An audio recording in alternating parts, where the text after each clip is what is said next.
Mark, it must feel like a bitterly disappointing afternoon here. That performance against Keith.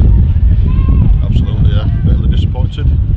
That was toothless. I thought we were individually, collectively, we were miles off the pace. I think we got exactly what we deserved.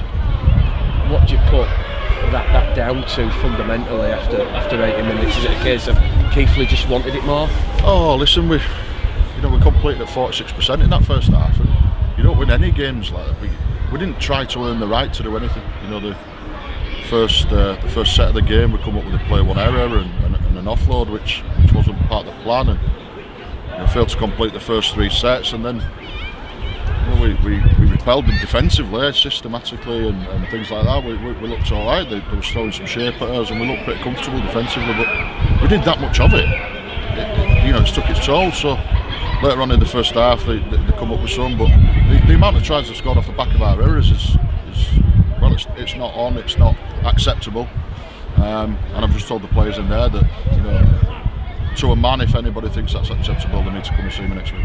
Especially after what happened last week, how damaging is this performance moving on? I don't know about damaging, I don't know about last week. It's the fact that we've represented our club and the shirt and the fans behind the sticks there. We disrespected it.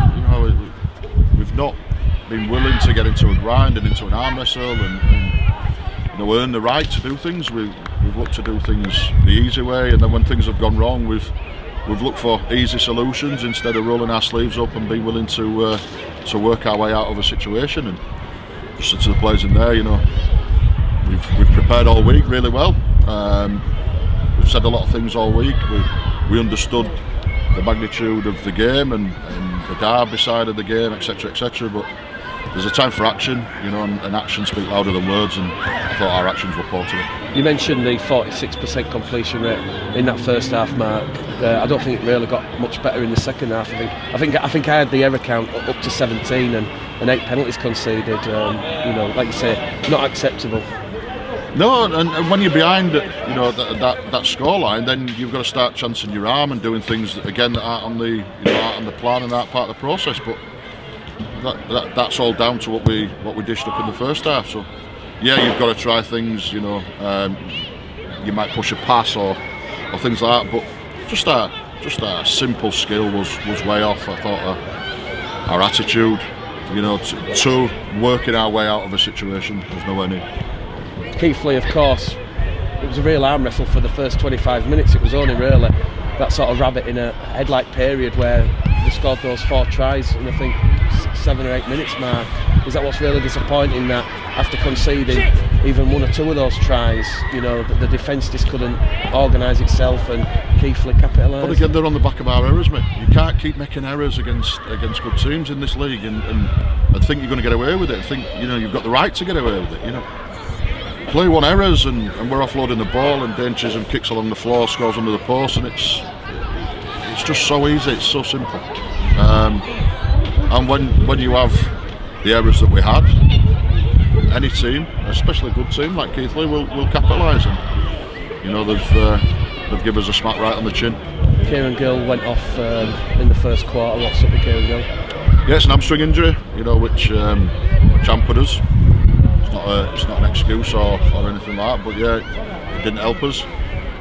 So we'll have a look at that over the next few days and see just how serious it is. Kevin Appo didn't come until the second half. Was everything all right with him, or was he carrying it on? No, everything's all right with him. We lost a man to the sin bin, and we've had to move one of our middle unit players out to the centre there. So again, it throws all your interchanges out, and somebody couldn't get on in the first half. Unfortunately for Kev, that was Kev.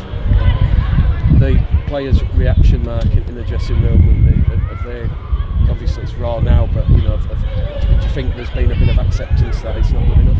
Yeah, they've put their hands up straight away. They've put their hands up and said, that's not good enough. But we can't keep doing that. We did that after York, and we said it was a bad day at the office, and 4 or 5 weeks later we're here again. So as I say, I thought we lacked real leadership. I thought we lacked direction at times, and again, action speaks louder than words, and our actions weren't good enough.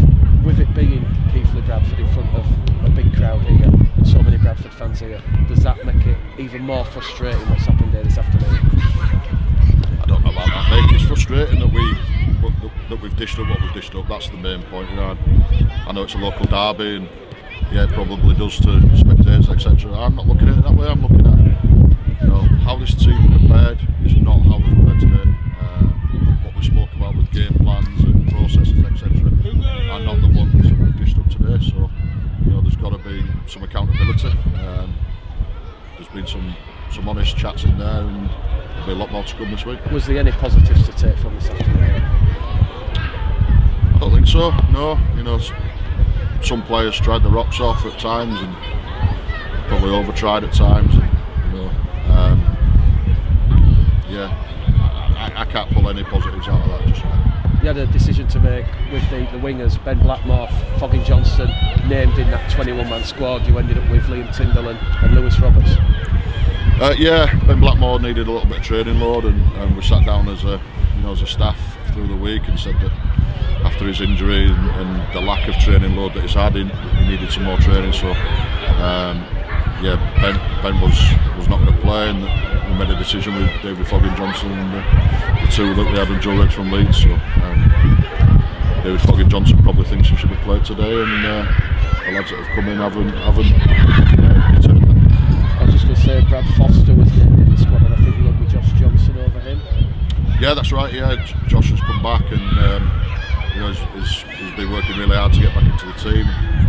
You know, we thought that Josh would bring us a little bit of something different, especially in a local derby here. You know, and it's a big middle pack as well. So yeah, we'll work with Josh.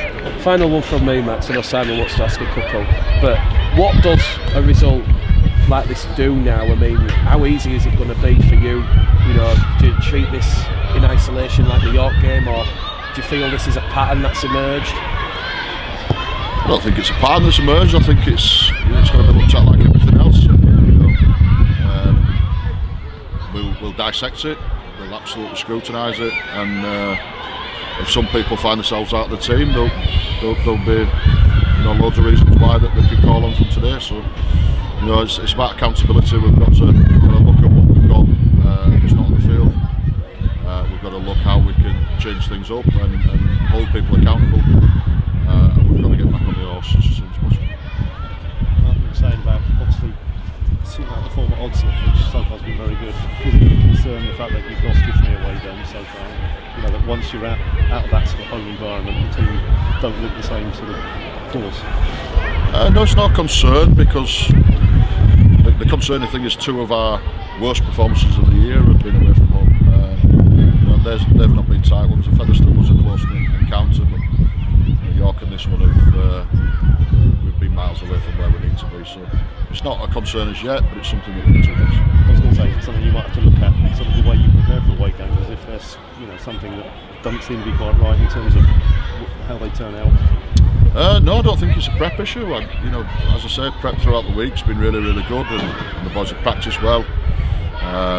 You know, they've got the same information this week as they get every other week. We've followed the same process throughout the week, and I don't think it's a prep issue at all. I think it's an attitude issue today, and the fact that we've been out enthused by a Keith Coulson. I was going to say, you knew Keith were going to come out the blocks, because this is pretty much their cup final almost today. They've been looking forward to this game for a long time.